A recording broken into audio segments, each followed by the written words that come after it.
12월의 찬바람이 뼛속까지 파고드는 저녁이었다.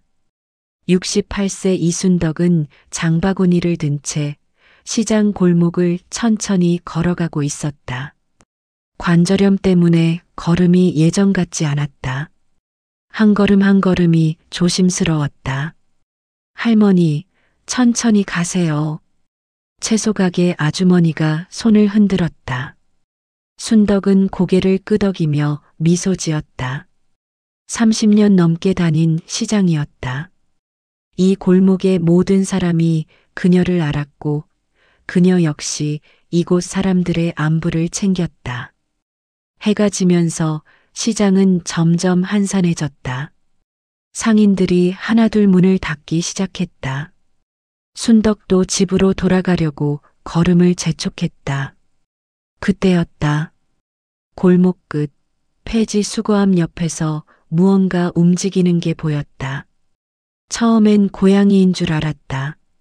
하지만 가까이 가보니 사람이었다. 그것도 아이들이었다. 2명의 아이가 폐지 더미를 뒤지고 있었다. 하나는 초등학교 고학년쯤 되어 보였고 다른 하나는 그보다 어려 보였다. 둘 다 겨울인데도 얇은 옷만 걸치고 있었다. 순덕은 발걸음을 멈췄다. 아니, 요즘 시대에 저런 아이들이. 가슴 한편이 먹먹해졌다.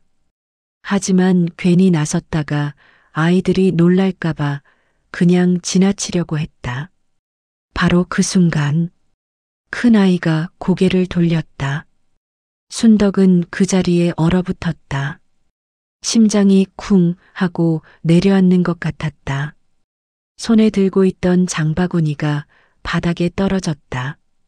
그 아이의 눈, 똑같았다. 세상을 다 가진 듯 반짝이면서도 어딘가 슬픔을 품고 있던 그 눈빛.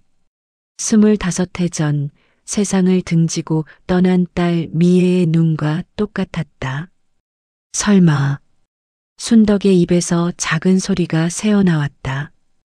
아이는 놀란 듯 순덕을 쳐다봤다. 그리고 동생으로 보이는 작은 아이의 손을 잡아 끌며 뒷걸음질 쳤다. 저기 할머니. 큰 아이가 조심스럽게 입을 열었다. 목소리가 떨렸다. 순덕은 천천히 다가갔다. 가슴이 두근거렸다. 손이 떨렸다. 너희들 이름이 뭐니? 수진이요. 이 애는 제 동생 수아예요. 수진. 그 이름을 들은 순간 순덕은 모든 걸 확신했다. 미애가 예전에 했던 말이 떠올랐다. 엄마, 나중에 딸 낳으면 이름 수진이라고 지을래요. 맑은 물처럼 깨끗하게 살라고요. 순덕의 눈에서 눈물이 흘러내렸다. 너희 엄마 이름이 뭐니? 수진은 잠시 망설이다가 대답했다. 강미예요. 그 순간 순덕의 다리에 힘이 풀렸다. 옆에 있던 전봇대를 붙잡고 겨우 중심을 잡았다. 미애. 25해 동안 한 번도 보지 못했던 딸. 그리움과 후회 속에 살아온 날들. 그 딸의 아이들이 지금 눈앞에 있었다. 할머니, 괜찮으세요? 수진이 다가와 순덕의 팔을 붙잡았다. 그 작은 손의 온기가 느껴졌다. 순덕은 아이의 손을 꼭 잡았다. 눈물을 닦으며 물었다. 너희 엄마는 지금 어디 있니? 수진의 눈빛이 흔들렸다. 한참을 망설이다가 작은 목소리로 대답했다. 돌아가셨어요. 3달 전에요. 순덕은 숨이 막혔다. 세상이 무너지는 것 같았다. 뭐라고? 병원에서 더 이상 치료를 못 받는다고 했어요. 돈이 없어서요. 수진의 목소리는 담담했다. 너무 담담해서 오히려 더 슬펐다. 그럼 너희 아빠는? 몰라요. 엄마가 돌아가시고 나서 집에 안 들어와요. 벌써 2달 넘었어요. 순덕은 가슴이 찢어지는 것 같았다. 딸을 잃었다. 그것도 모르고 살았다. 그리고 그 딸의 아이들이 이렇게 거리를 헤매고 있었다. 너희 지금 어디서 자니? 엄마네 집에요. 근데 전기가 끊겼어요. 물도 안 나와요. 수아가 처음으로 입을 열었다. 어린 목소리였다. 순덕은 더 이상 참을 수 없었다. 아이들을 꼭 껴안았다. 이제 괜찮아. 할머니가 있어. 할머니가 너희를 지켜줄게. 수진과 수아는 처음엔 굳어 있었다. 하지만 곧 순덕의 품에 안겨 울기 시작했다. 그렇게 세 사람은 찬바람이 부는 시장 골목에서 한참을 안고 울었다. 주변 상인들이 하나둘 모여들었다. 순덕 씨, 무슨 일이야? 저 애들은 누구야? 순덕은 눈물을 닦으며 대답했다. 내 손녀들이에요. 이제야 찾았어요. 사람들은 서로를 쳐다봤다. 순덕에게 딸이 있다는 건 아는 사람이 많지 않았다. 그녀는 늘 혼자 살았고 가족 이야기를 거의 하지 않았다. 채소 가게 아주머니가 다가와 아이들의 머리를 쓰다듬었다. 얘들아, 많이 춥지? 우리 가게 들어와서 좀 쉬어. 생선 가게 아저씨도 비닐봉지를 들고 왔다. 애들 데리고 집에 가. 이거라도 먹여. 순덕은 고개를 숙여 인사했다. 고맙습니다. 정말 고맙습니다. 순덕은 아이들의 손을 잡고 천천히 집으로 향했다. 장바구니는 채소 가게 아주머니가 들어주었다. 걸어가는 내내 순덕은 아이들의 손을 놓지 않았다. 그 작은 손이 자꾸만 차가워질까봐 두려웠다. 집까지 가는 길은 그리 멀지 않았다. 하지만 그날따라 길이 유난히 길게 느껴졌다. 아파트 현관문을 열고 들어서자 따뜻한 공기가 맞이했다. 아이들은 신기한 듯 주변을 둘러봤다. 신발 벗어. 여기가 할머니 집이야. 아니, 이제 너희 집이기도 하고. 순덕은 보일러를 더 높게 틀었다. 그리고 부엌으로 가서 냄비에 물을 올렸다. 배고프지? 할머니가 따뜻한 거 해줄게. 일단 손 씻고 이리 와. 수진과 수아는 조심스럽게 화장실로 갔다. 한참 후 손을 씻고 나온 두 아이의 얼굴은 때가 잔뜩 묻어 있었다. 순덕은 수건을 적셔서 아이들의 얼굴을 닦아주었다. 할머니가 목욕물 데워줄 테니까 씻어. 그동안 옷도 빨아놓고. 할머니. 수진이 조심스럽게 불렀다. 왜? 저희 여기 있어도 돼요? 순덕은 아이의 어깨를 꼭 안았다. 당연하지. 너희는 이제 할머니 손녀잖아. 여기가 너희 집이야. 그날 밤 순덕은 오랜만에 따뜻한 식사를 준비했다. 라면에 계란을 풀어넣고 김치를 곁들였다. 단출했지만 정성이 가득한 식사였다. 아이들은 정말 오랜만에 따뜻한 밥을 먹는 것처럼 허겁지겁 먹었다. 순덕은 그 모습을 보며 또 눈물을 삼켰다.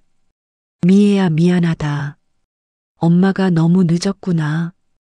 그날 밤 순덕은 잠들지 못했다. 옆방에서 자고 있는 손녀들의 숨소리를 들으며 지난 25해를 되돌아봤다. 후회와 그리움이 밀려왔다. 하지만 이제는 달랐다. 미애가 남긴 마지막 선물, 두 손녀를 지켜야 했다. 순덕은 창밖을 바라봤다. 눈이 내리고 있었다. 미애야, 엄마가 잘 키울게. 내가 못다한 사랑, 엄마가 대신 줄게. 그렇게 순덕의 새로운 삶이 시작되었다. 다음 날 아침 순덕은 아이들보다 먼저 일어났다. 부엌에서 아침 준비를 하면서도 자꾸만 옛날 생각이 떠올랐다. 미애는 어릴 때부터 유난히 고집이 센 아이였다. 한번 결심하면 절대 꺾이지 않았다. 초등학교 때 피아노를 배우겠다고 조르더니 결국 동네 피아노 학원에서 3년을 다녔다. 돈이 없어서 중고 피아노도 사주지 못했는데 학원에 남아서 연습하고 왔다. 중학교 때는 미술에 빠져서 하루 종일 그림만 그렸다. 순덕은 그림으로 밥 먹고 살 수 없다고 반대했지만 미애는 듣지 않았다. 엄마는 왜 제 꿈을 인정 안 해요? 그때 미애가 울면서 했던 말이 아직도 귓가에 생생했다. 고등학교를 졸업하고 미애는 대기업 비서로 취직했다.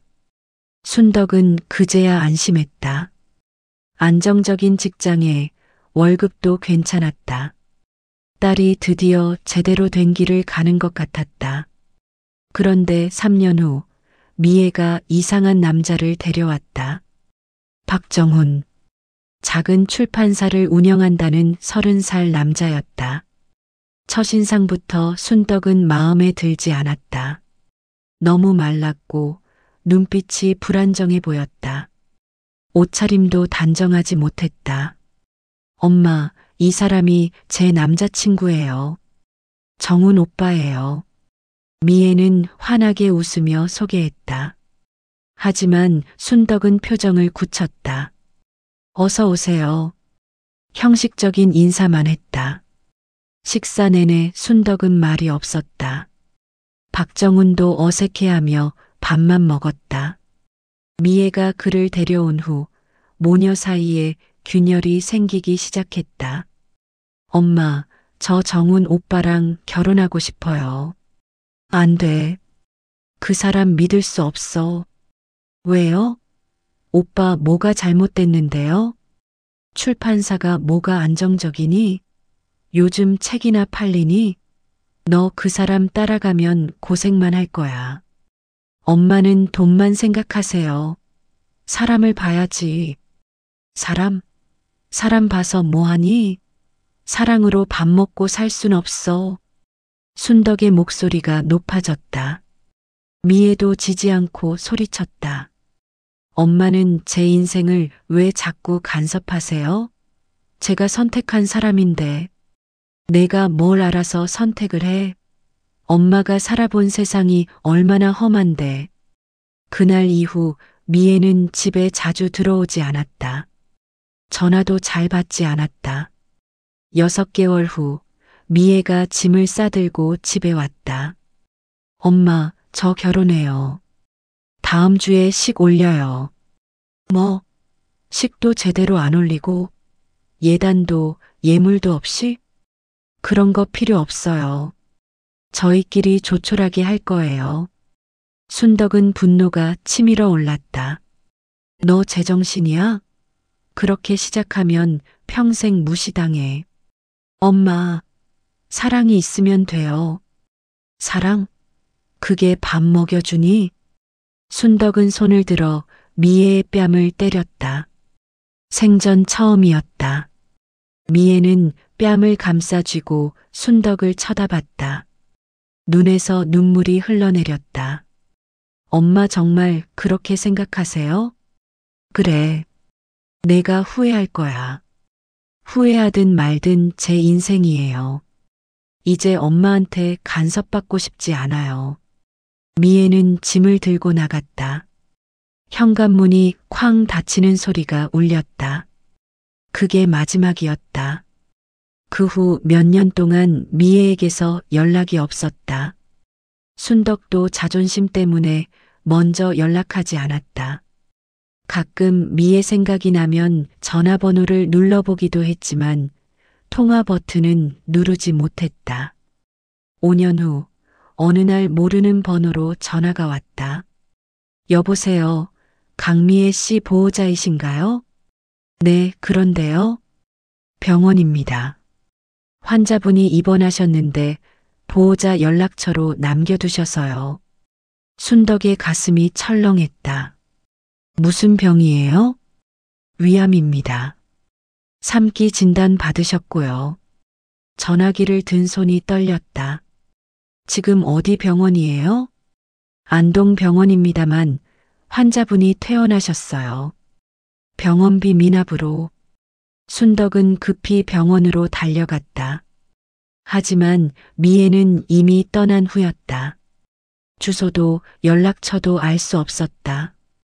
그 후로 순덕은 미애를 찾아 헤맸다.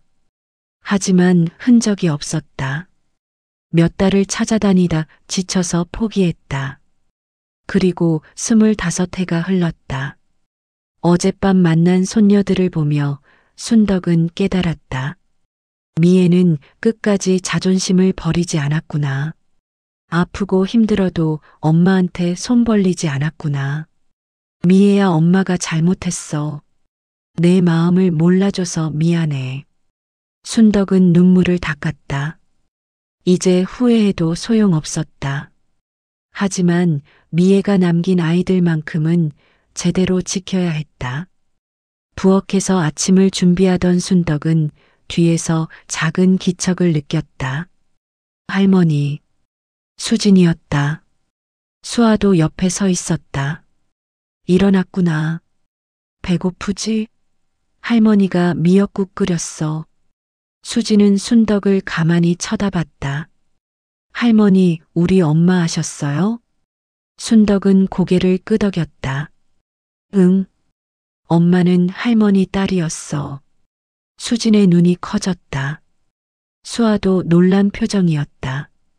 그럼 할머니는 우리 진짜 할머니예요? 그렇지. 너희 엄마 낳아 키운 할머니야.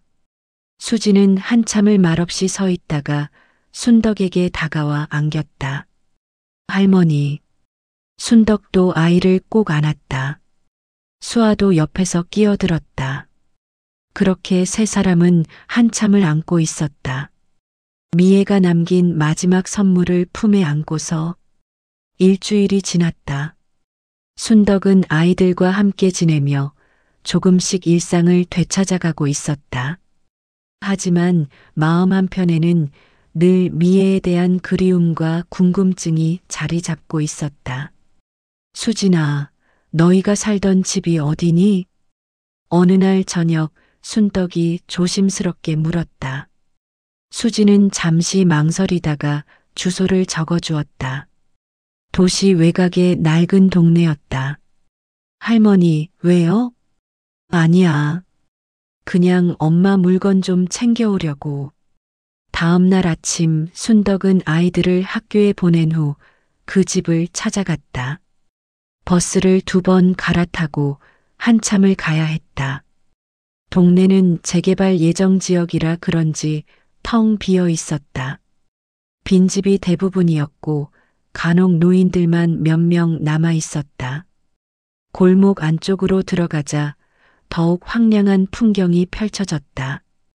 담벼락은 금이 가 있었고 길가에는 쓰레기가 쌓여 있었다. 수진이 적어준 주소 앞에 도착했다. 낡은 단층 집이었다. 대문은 반쯤 열려 있었고 녹슨 우편함에는 광고 전단지가 가득했다. 순덕은 숨을 깊이 들이마시고 대문을 밀었다. 삐걱거리는 소리가 났다. 마당에는 말라버린 화분들이 놓여 있었다. 아마 미애가 키우던 꽃들이었을 것이다.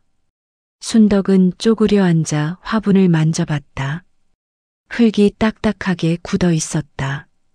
미애야, 너 꽃 좋아했었지. 현관문은 잠겨 있지 않았다.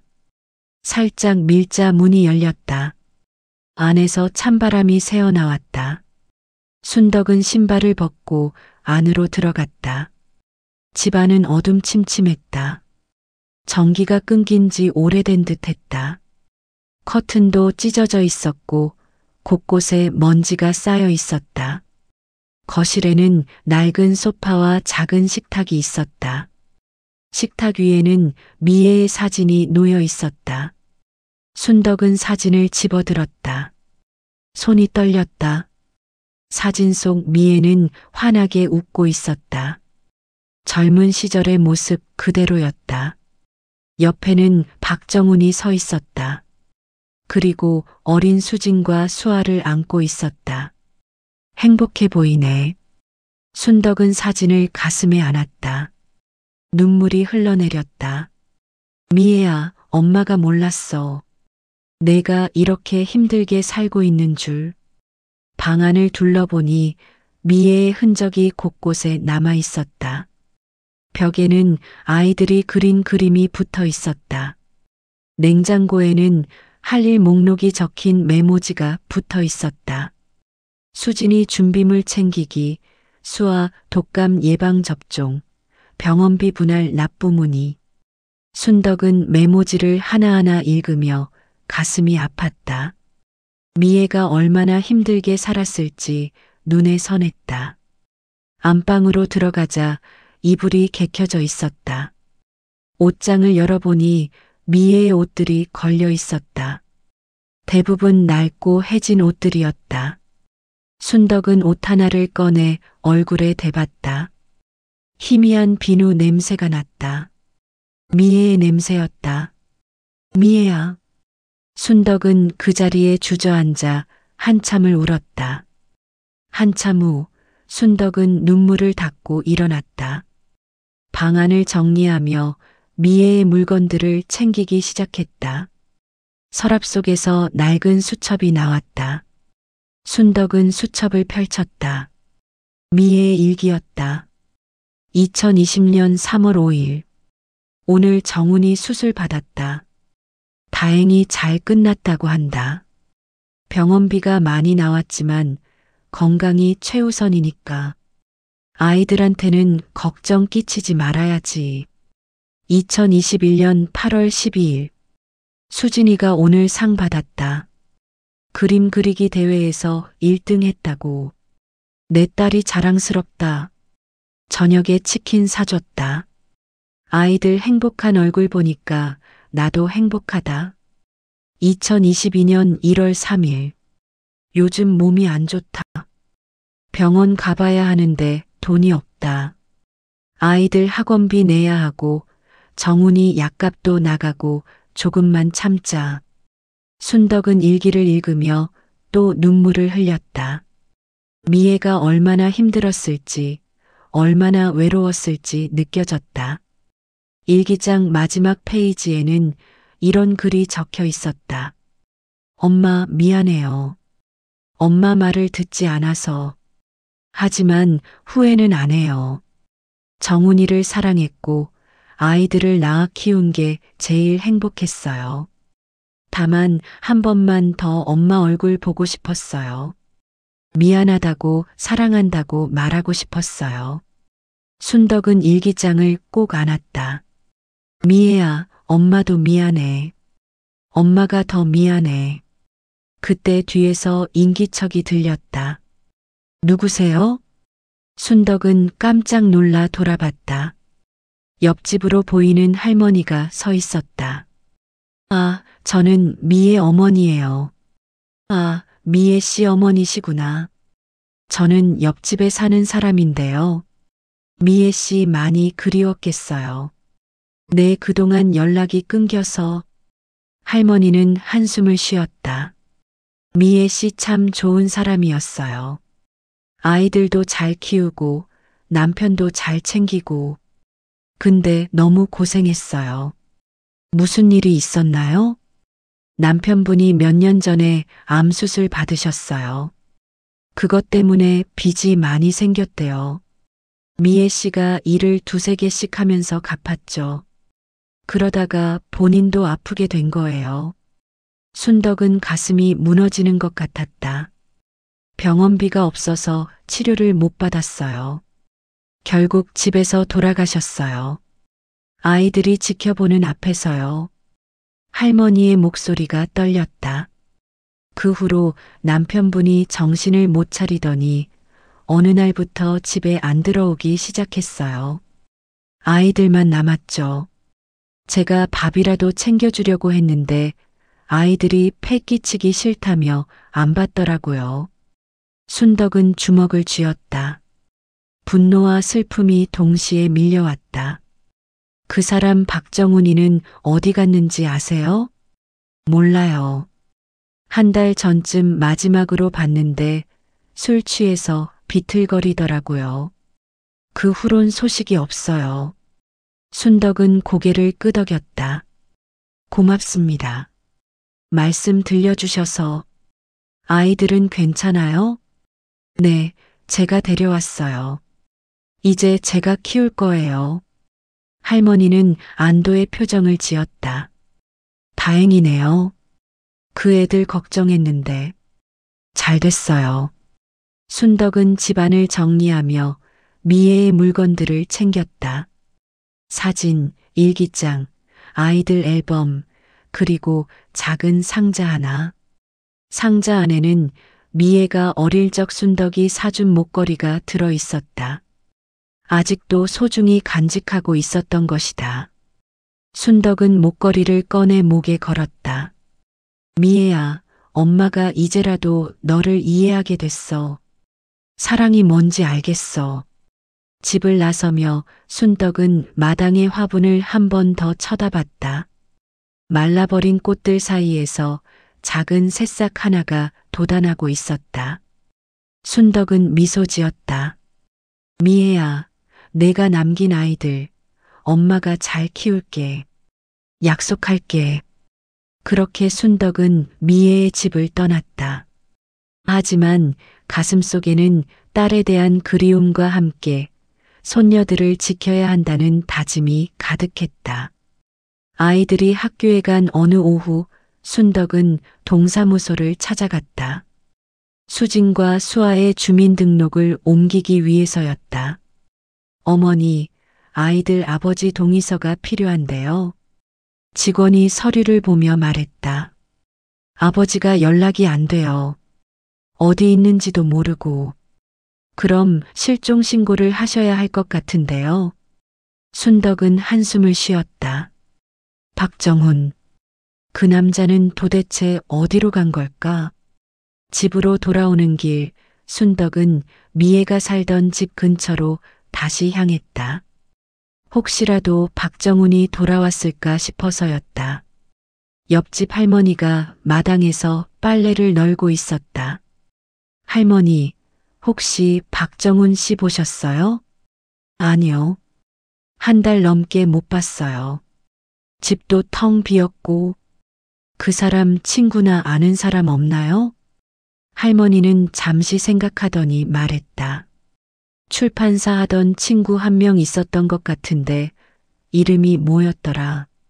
아, 최 씨 성이었어요. 어디 있는지 아세요? 시내 어디 작은 사무실이 있다고 했던 것 같은데. 순덕은 고맙다고 인사하고 발걸음을 돌렸다. 단서라도 잡아야 했다. 며칠 후 순덕은 인터넷 검색을 통해 박정훈과 함께 일했던 출판사를 찾아냈다. 작은 책방 출판사라는 곳이었다. 사무실은 낡은 건물 2층에 있었다. 좁은 계단을 올라가자 작은 문이 보였다. 노크를 하자 30대 후반으로 보이는 남자가 문을 열었다. 누구세요? 혹시 박정훈 씨 아세요? 남자의 표정이 굳어졌다. 정훈이 형요? 아는데 무슨 일이세요? 저는 정훈 씨 장모예요. 그 사람 어디 있는지 아세요? 남자는 한숨을 쉬며 안으로 들어오라고 했다. 앉으세요. 커피 드릴까요? 괜찮아요. 그냥 정훈이 어디 있는지만 알려주세요. 남자는 담배를 꺼내 물었다가 다시 집어넣었다. 솔직히 말씀드릴게요. 정훈이 형 요즘 상태가 안 좋아요. 무슨 말이에요? 형수님 돌아가시고 나서 완전히 무너졌어요.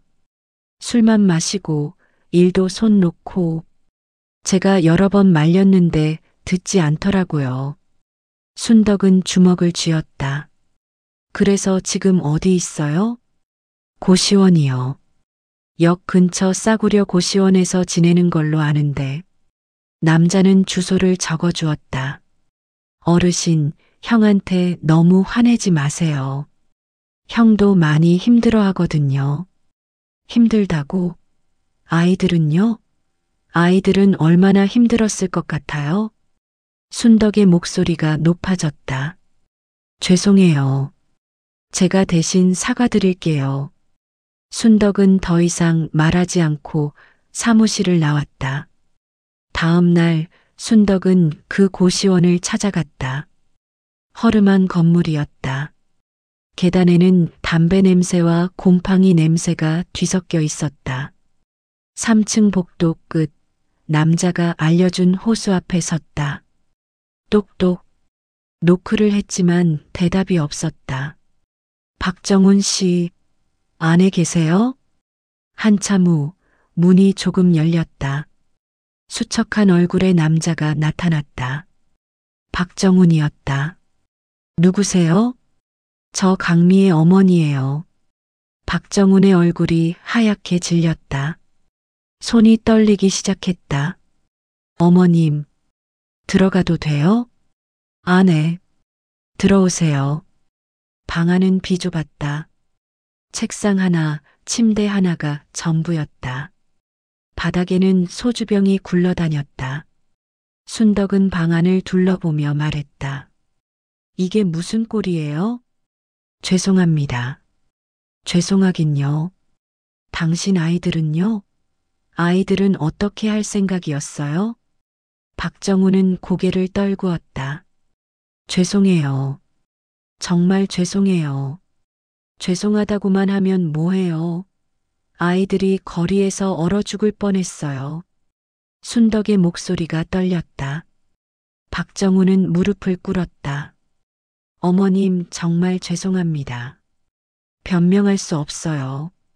왜 아이들을 버렸어요? 저도 어떻게 해야 할지 몰랐어요. 미애가 죽고 제 정신이 아니었어요. 그래서 도망친 거예요? 박정우는 대답하지 못했다. 눈물만 흘렸다. 순덕은 한참을 서 있다가 말했다. 아이들은 제가 데려갔어요. 이제 제가 키울 거예요. 어머님, 당신은 이제 아이들한테 나타나지 마세요. 아이들이 당신 무서워해요. 박정우는 고개를 들었다. 제가 아이들한테 뭔가 잘못했나요? 미애가 아플 때 당신 뭐 했어요? 술만 마시고 화만 냈다면서요. 그건 제가 너무 힘들어서. 힘든 건 미애도 마찬가지였어요. 아니, 미애가 더 힘들었어요. 순덕의 목소리가 커졌다. 당신 때문에 우리 딸이 죽었어요. 당신 병원비 대느라 빚더미에 앉았고 정작 자기는 치료도 못 받고 죽었어요. 박정우는 얼굴을 감쌌다. 알아요. 다 제 잘못이에요. 알면서 왜 아무것도 안 해요? 죄송해요. 정말 죄송해요. 순덕은 더 이상 말하고 싶지 않았다. 이 남자와 대화해봤자 소용없었다. 아이들 주민등록 옮기려면 당신 동의서가 필요해요. 동사무소 가서 서류 써주세요. 네, 알겠습니다. 순덕은 고시원을 나왔다. 가슴이 답답했다. 미애야, 내가 사랑한 남자가 저 모양이구나. 내가 그렇게 지키려던 남자가. 집으로 돌아오는 버스 안에서 순덕은 창밖을 봤다. 하늘이 흐렸다. 그래도 그 사람도 힘들었겠지. 사랑하는 사람을 잃는다는 게 얼마나 아픈 건지. 순덕도 잘 알았다. 미애를 잃은 슬픔이 얼마나 큰지. 하지만 그렇다고 아이들을 버려서는 안 되는 것이었다. 박정훈, 당신이 뭘 하든 상관없어요. 하지만 아이들만은 제가 지킬 거예요. 순덕은 다짐했다. 손녀들을 절대 놓지 않겠다고. 그날 저녁 집에 돌아온 순덕을 수진이 반겼다. 할머니, 어디 갔다 오세요? 응, 볼일 좀 봤어. 힘드셨어요? 얼굴이 안 좋아 보여요. 순덕은 웃으며 수진의 머리를 쓰다듬었다. 괜찮아. 할머니 튼튼해. 저녁 먹자. 그날 밤 순덕은 미애의 사진을 꺼내봤다. 미애야, 엄마가 다 해결할게. 넌 편히 쉬어. 사진 속 미애는 여전히 환하게 웃고 있었다. 한 달이 흘렀다. 순덕의 집에는 조금씩 변화가 생기기 시작했다. 아침마다 아이들을 학교에 보내고 저녁엔 함께 식사를 했다. 처음엔 서먹했지만 시간이 지나며 조금씩 익숙해졌다. 할머니, 다녀올게요. 조심히 가. 수아 손 꼭 잡고 가. 현관문이 닫히는 소리가 들리면 순덕은 혼자 미소 지었다.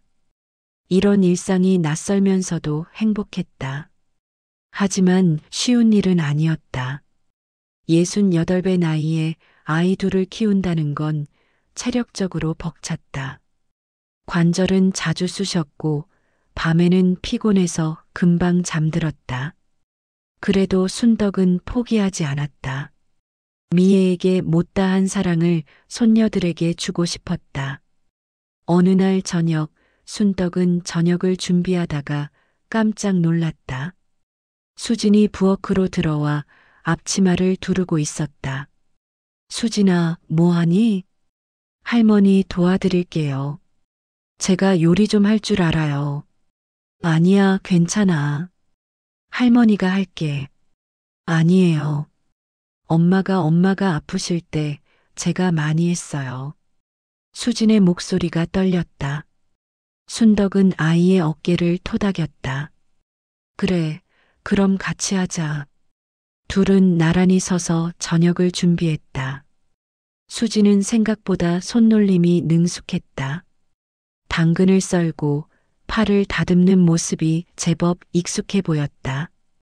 수진아, 많이 힘들었지? 수지는 고개를 끄덕였다. 엄마가 많이 아프셨어요. 마지막 몇 달은 거의 못 일어나셨어요. 그때 아빠는? 아빠는 맨날 밖에만 있었어요. 들어와도 술만 마시고 엄마랑 자꾸 싸웠어요. 순덕은 가슴이 아팠다. 미애가 얼마나 외로웠을까. 엄마가 마지막에 할머니 찾으셨어요. 뭐라고? 할머니한테 미안하다고 보고 싶다고. 수진의 눈에서 눈물이 흘러내렸다. 순덕도 눈물을 참지 못했다. 수진아, 할머니, 엄마 용서해 주세요. 엄마 정말 착한 사람이었어요. 순덕은 수진을 꼭 안았다. 할머니가 미안해. 엄마한테 잘못한 건 할머니야. 용서받아야 할 사람은 할머니란다. 두 사람은 한참을 안고 울었다. 수아도 옆에 와서 함께 안겼다. 그날 밤 저녁을 먹으며 순덕은 아이들에게 물었다. 너희 아빠 만나고 싶니? 수지는 고개를 저었다. 아니요. 아빠는 우리 버렸어요. 그래도 아빠잖아. 아빠는 엄마가 아플 때 아무것도 안 했어요. 맨날 술만 마시고 화만 냈어요. 우리 무서웠어요. 수아도 고개를 끄덕였다. 순덕은 한숨을 쉬었다. 박정훈에 대한 분노가 치밀어 올랐다. 하지만 아이들 앞에서는 참았다. 알았어. 그럼 우리 셋이서 잘 지내자. 할머니가 너희 지켜줄게. 며칠 후 순덕은 아이들을 데리고 시장에 갔다. 겨울옷을 사주려는 것이었다. 할머니, 비싸요. 안 사도 돼요. 수진이 말렸지만 순덕은 고집을 부렸다. 안 돼. 겨울인데 따뜻한 옷 입어야지. 패딩 2벌을 사고 신발도 새로 샀다. 장갑과 목도리도 골랐다. 계산을 하는데 생각보다 금액이 많이 나왔다. 순덕은 잠시 망설였다. 연금으로 생활하는 처지에 부담이 되는 금액이었다. 하지만 순덕은 카드를 꺼냈다. 괜찮아. 할머니가 다 사줄게. 아이들은 새 옷을 입고 환하게 웃었다. 그 모습을 보며 순덕도 행복했다. 집으로 돌아오는 길, 수진이 순덕의 손을 잡았다. 할머니, 고마워요. 뭐가? 우리 데려와줘서요. 할머니 아니었으면 우리 어떻게 됐을지 몰라요. 순덕은 아이의 손을 꼭 잡았다. 할머니도 고마워. 너희가 있어서 할머니가 살 이유가 생겼어. 그날 밤 순덕은 침대에 누워 천장을 바라봤다. 몸은 피곤했지만 마음은 편안했다. 오랜만에 느끼는 평화였다. 미애야, 엄마가 잘하고 있지? 내 아이들 잘 키우고 있지? 그때 옆방에서 소리가 들렸다. 수아가 울고 있었다. 순덕은 급히 일어나 옆방으로 갔다. 수아가 이불을 뒤집어 쓰고 흐느끼고 있었다. 수아야, 왜 그래? 엄마 보고 싶어요. 순덕은 아이를 안아 올렸다. 그래, 그럴 수 있어. 엄마 보고 싶지. 할머니도 보고 싶어. 엄마는 지금 어디 있어요? 하늘나라에 있어. 거기서 너희 지켜보고 계셔. 엄마 다시 안 와요? 순덕은 눈물을 참으며 대답했다. 응, 안 와. 하지만 할머니가 있잖아. 할머니가 엄마 대신 너희 지켜줄게. 수아는 순덕의 품에 안겨 한참을 울었다. 순덕은 아이의 등을 토닥이며 자장가를 불러주었다. 자장자장 우리 아가, 잘도 잔다 우리 아가. 미애에게 불러주던 자장가였다. 수십 년 만에 다시 부르는 노래. 수아는 서서히 잠이 들었다. 순덕은 아이를 침대에 눕히고 이불을 덮어주었다. 수진도 옆에서 자고 있었다. 두 아이의 얼굴을 보며 순덕은 다짐했다. 미애야, 엄마가 이 아이들만큼은 절대 놓치지 않을게. 내가 못 따준 사랑, 엄마가 대신 줄게. 방을 나서며 순덕은 창밖을 봤다. 달이 밝게 떠 있었다. 그 달빛 아래서 순덕은 조용히 기도했다. 미애야, 편히 쉬어. 엄마가 다 알아서 할게. 그렇게 순덕과 손녀들의 새로운 일상이 시작되었다. 어렵고 힘들지만 서로를 의지하며 하루하루를 살아가는 일상. 그것이 미애가 남긴 마지막 선물이었다. 두 달이 흘렀다. 순덕과 아이들의 생활은 점차 안정을 찾아갔다. 수지는 학교에서 친구도 사귀었고 수아는 예전보다 밝아졌다. 어느 토요일 오후 순덕은 아이들과 함께 근처 공원을 산책하고 있었다. 봄이 오면서 날씨가 따뜻해졌다. 할머니, 저기 그네 타도 돼요? 수아가 놀이터를 가리키며 물었다. 그래, 가서 놀아. 할머니는 여기 벤치에서 쉴게. 아이들이 뛰어가는 모습을 보며 순덕은 미소 지었다. 이런 평화로운 일상이 계속되길 바랐다. 그때였다. 수진아, 수아야. 멀리서 누군가 아이들을 부르는 소리가 들렸다. 순덕은 고개를 돌렸다. 한 남자가 아이들을 향해 걸어오고 있었다. 박정훈이었다. 순덕은 벌떡 일어났다. 잠깐. 박정훈은 순덕을 보고 멈춰섰다. 지난번보다는 깔끔해 보였다. 면도도 했고 옷도 단정했다. 어머님, 여기 왜 왔어요? 아이들 보고 싶어서요. 수진과 수아는 그네에서 내려 순덕 뒤로 숨었다. 두 아이 모두 겁먹은 표정이었다.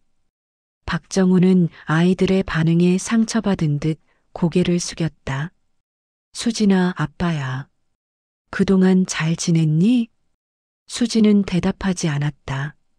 수아는 순덕의 옷자락을 꼭 잡았다. 순덕은 아이들을 감싸며 박정훈을 쳐다봤다. 아이들이 무서워하잖아요. 가세요. 어머님, 잠깐만요. 제발 아이들하고 얘기 좀 하게 해주세요. 안 돼요. 약속했잖아요. 아이들 앞에 나타나지 않기로. 알아요. 하지만 저도 아이들 아빠예요. 한 번만 봐주세요. 순덕은 아이들을 내려다봤다. 수지는 고개를 저었다. 할머니, 우리 집에 가요. 알았어. 가자. 순덕은 아이들의 손을 잡고 걸어갔다. 어머님, 잠깐만요. 박정훈이 뒤따라왔다. 그만 따라와요. 어머님, 제발이요. 저 정말 정신 차렸어요. 이제 술도 안 마셔요. 일도 다시 시작했어요. 순덕은 걸음을 멈췄다. 그게 저한테 무슨 상관이에요? 아이들을 다시 데려가고 싶어요. 순덕은 돌아섰다. 눈빛이 차가워졌다. 뭐라고요? 제가 키우겠어요. 아이들 아빠는 접니까? 지금 정신이 있어서 하는 소리예요? 정신 차렸으니까 하는 말이에요. 아이들은 제 자식이에요. 순덕은 웃음이 나왔다. 자식? 자식을 거리에 버려두는 사람이 무슨 자식 운운해요? 그건 제가 잘못했어요. 하지만 이제는 달라요. 어떻게 믿어요? 당신 미애한테도 그렇게 약속했겠죠. 잘할 거라고. 그런데 뭐 했어요? 박정우는 입을 다물었다. 아이들은 이제 제가 키워요. 당신은 자격 없어요. 어머님, 가세요. 다시는 우리 앞에 나타나지 마세요. 순덕은 아이들을 데리고 다시 걸어갔다. 박정우는 그 자리에 서서 그들을 바라봤다. 집으로 돌아온 후 수지는 방으로 들어가 문을 닫았다. 수아는 소파에 앉아 울먹였다. 할머니, 아빠 또 올까요? 순덕은 수아를 안아주었다. 걱정 마. 할머니가 지켜줄게. 그날 밤 순덕은 잠들지 못하고 거실에 앉아 있었다. 박정훈의 말이 자꾸 떠올랐다. 아이들을 데려가겠다고? 불안했다. 법적으로는 박정훈이 친아버지였다. 만약 정말로 아이들을 데려가겠다고 하면 막을 방법이 있을까? 다음 날 순덕은 법률 상담소를 찾아갔다. 변호사님, 제가 손녀들 양육권을 가질 수 있을까요? 젊은 여자 변호사가 서류를 보며 말했다. 친부가 양육 의사가 있다면 쉽지 않습니다. 다만 친부가 아이들을 방임했다는 증거가 있으면 가능할 수도 있어요. 증거요? 예를 들어 이웃 증언이나 아이들이 방치됐다는 기록 같은 거요. 순덕은 고개를 끄덕였다. 만약 친부가 소송을 제기하면요? 그럼 가정법원에서 아이들 의견도 듣게 돼요. 아이들이 누구와 살기를 원하는지요. 순덕은 조금 안심했다. 아이들은 분명 자신과 살고 싶어 할 것이다. 며칠 후 박정훈이 다시 나타났다. 이번에는 집 앞이었다. 초인종이 울렸다. 누구세요? 어머님, 접니다. 박정훈이요. 순덕은 문을 열지 않았다. 무슨 일이에요? 얘기 좀 해요. 제발이요. 한참 후 순덕은 문을 열었다. 하지만 밖으로 나갔다. 아이들 자고 있어요. 여기서 얘기해요. 네. 두 사람은 아파트 복도에 섰다. 무슨 할 말이 있어요? 박정우는 봉투를 꺼냈다. 이거 아이들 학비요. 앞으로 매달 드릴게요. 필요 없어요. 어머님, 제발 받아주세요. 제가 할 수 있는 건 이것밖에 없어요. 순덕은 봉투를 밀어냈다. 돈으로 해결될 문제가 아니에요. 알아요. 하지만 그래도 제가 아빠잖아요. 아빠 노릇하고 싶으면 진작에 했어야죠. 박정우는 고개를 숙였다. 어머님 한 가지만 말씀드릴게요. 뭐요? 미애가 아프기 전에 제가 먼저 암에 걸렸었어요. 순덕은 눈을 크게 떴다. 뭐라고요? 3년 전에 위암 진단 받았어요.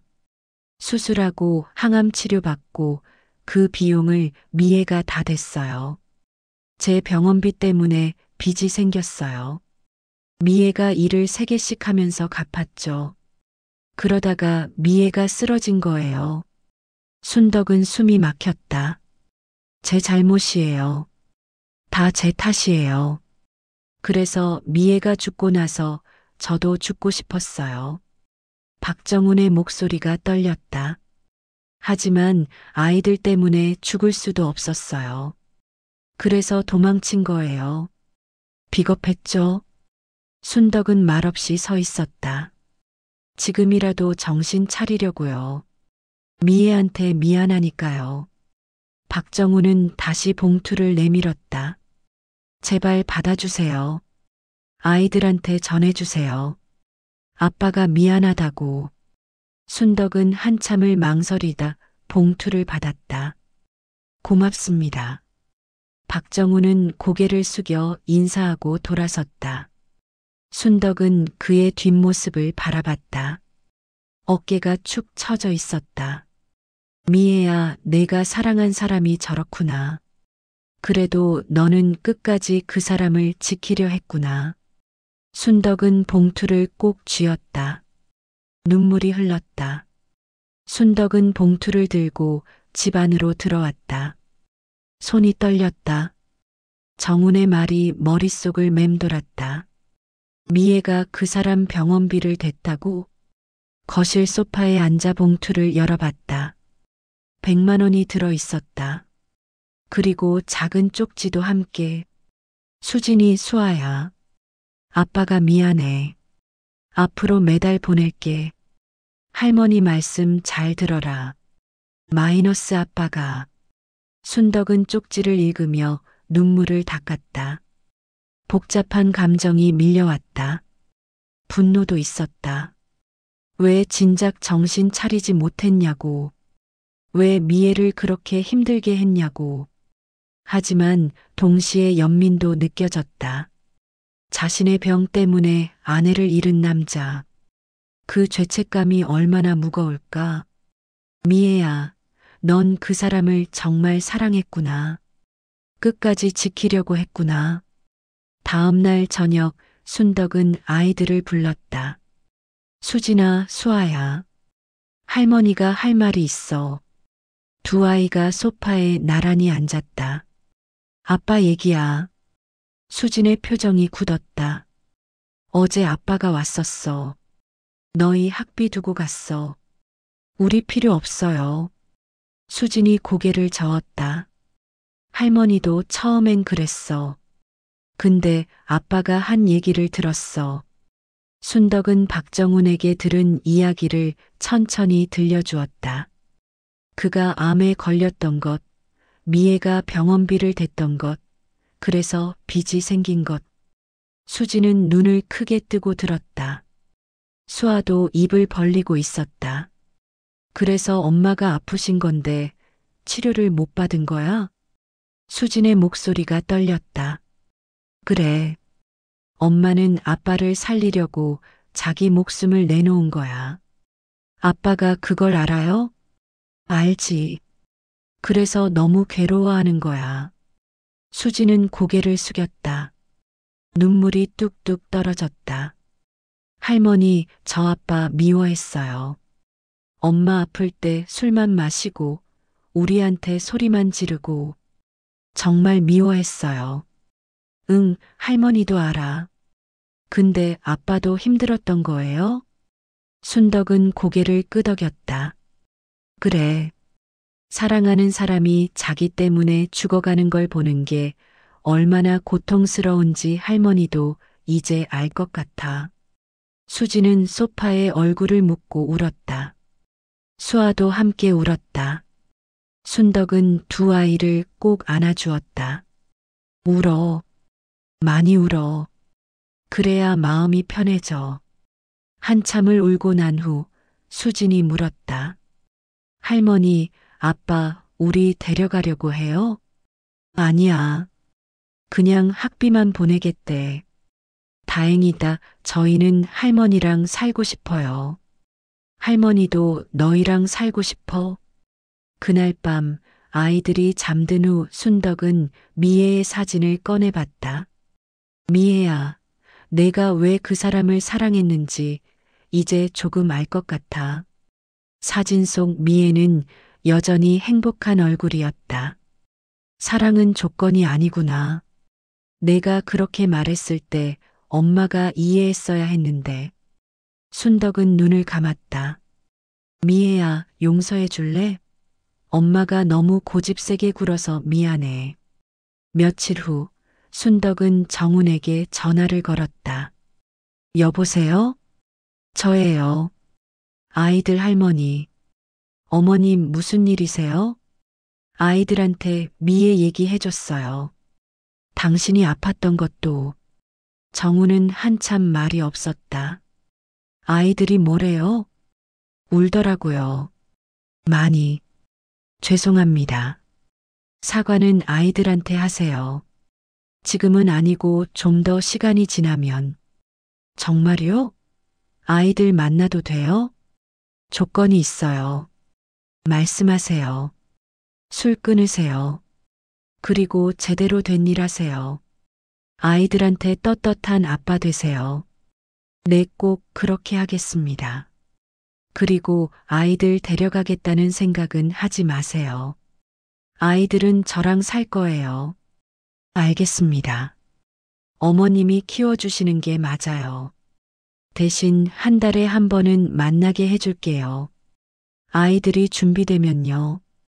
정훈의 목소리가 떨렸다. 감사합니다, 어머님. 정말 감사합니다. 미애를 사랑했다면 그 아이들도 책임지세요. 멀리서라도. 네, 꼭 그렇게 하겠습니다. 전화를 끊고 순덕은 창밖을 바라봤다. 봄비가 내리고 있었다. 미애야, 엄마가 잘하고 있지? 내가 사랑한 사람을 이해하려고 노력하고 있어. 그날 밤 순덕은 오랜만에 편안하게 잠들었다. 꿈에서 미애를 만났다. 엄마 고마워요. 미애야, 엄마가 미안해. 아니에요. 엄마 덕분에 애들이 행복해요. 정훈이도 할머니가 챙길게. 엄마가 제일 좋은 엄마예요. 꿈속에서 미애는 환하게 웃었다. 순덕도 웃으며 딸을 안았다. 다음 날 아침 순덕은 아이들과 아침을 먹으며 말했다. 수진아, 아빠가 나중에 보고 싶대. 너희 괜찮아? 수진은 잠시 생각하더니 대답했다. 할머니랑 같이 있으면 괜찮을 것 같아요. 그래, 그럼 조금 있다가 만나자. 천천히. 네, 할머니. 순덕은 아이들의 머리를 쓰다듬었다. 미애야, 우리 다 함께 행복하자. 내가 남긴 사람들 모두. 그렇게 순덕의 집에는 조금씩 치유가 시작되었다. 상처는 아직 남아 있었다. 하지만 시간이 지나면 아물 것이다. 미애가 남긴 사랑이 그들을 이어주고 있었다. 정우는 더 이상 도망치지 않았다. 멀리서나마 아이들을 지켜봤다. 매달 학비를 보내고 생일이면 선물을 보냈다. 수진과 수아는 처음엔 아빠의 선물을 받지 않으려 했다. 하지만 순덕이 설득했다. 아빠도 노력하고 있어. 받아주자. 그게 엄마가 바라는 일일 거야. 시간이 흐르며 아이들도 조금씩 마음을 열었다. 3개월 후 처음으로 정훈과 만남이 이뤄졌다. 공원 벤치에서였다. 순덕도 함께였다. 수진아, 수아야. 정훈은 아이들을 보며 울었다. 아빠가 미안해. 정말 미안해. 수지는 아빠를 보며 말했다. 아빠 엄마 사랑했어요? 응, 세상에서 제일 사랑했어. 그럼 우리도 사랑해요? 당연하지. 너희는 아빠 목숨이야. 수아가 조심스럽게 다가가 아빠 손을 잡았다. 아빠, 이제 술 안 마셔요? 안 마셔. 아빠, 이제 달라졌어. 그날 네 사람은 오랜 시간 공원을 걸었다. 완전히 회복된 건 아니었다. 하지만 시작이었다. 미여가 남긴 마지막 선물. 그것은 사랑이었다. 서로를 용서하고 이해하는 사랑. 순덕은 하늘을 올려다보며 속삭였다. 미애야, 이제 편히 쉬어. 우리가 다 잘할게. 6개월이 흘렀다. 순덕의 집에는 이제 웃음소리가 끊이지 않았다. 아침마다 아이들이 학교 갈 준비를 하며 떠드는 소리, 저녁이면 숙제하며 투덜거리는 소리가 집안을 가득 채웠다. 할머니, 저 수학 모르겠어요. 할머니, 수아가 제 지우개 가져갔어요. 순덕은 이런 소란스러움이 좋았다. 오랜 세월 혼자 살며 느꼈던 적막함은 이제 추억이 되었다. 어느 토요일 아침 초인종이 울렸다. 누구세요? 저예요, 어머님. 정훈이었다. 요즘 그는 한 달에 2번씩 아이들을 만나러 왔다. 문을 열자 깔끔하게 차려입은 정훈이 서 있었다. 손에는 과일 바구니를 들고 있었다. 들어오세요. 아빠. 수아가 뛰어나와 정훈을 안았다. 수진도 부엌에서 나와 웃으며 인사했다. 안녕하세요, 아빠. 그래, 잘 지냈니? 순덕은 그 모습을 보며 흐뭇하게 웃었다. 처음 만났을 때와는 완전히 달라진 풍경이었다. 어머님, 오늘 아이들 데리고 나가도 될까요? 어디 갈 건데요? 미애 엄마 묘소에 다녀오려고요. 아이들이 가고 싶대요. 순덕은 잠시 망설였다. 그래요. 좋아요. 저도 같이 갈게요.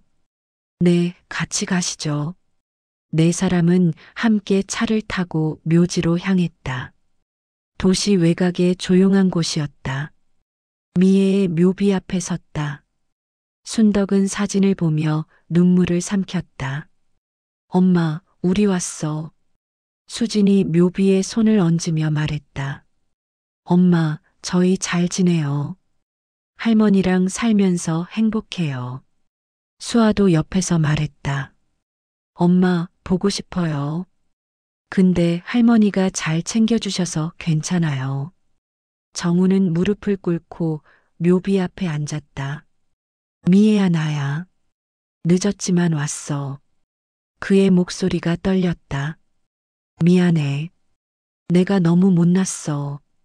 너 살아있을 때 제대로 못했어. 눈물이 뚝뚝 떨어졌다. 근데 이제 정신 차렸어. 아이들한테도 용서 구했어. 술도 끊었고 일도 제대로 하고 있어. 정우는 묘비를 쓰다듬었다.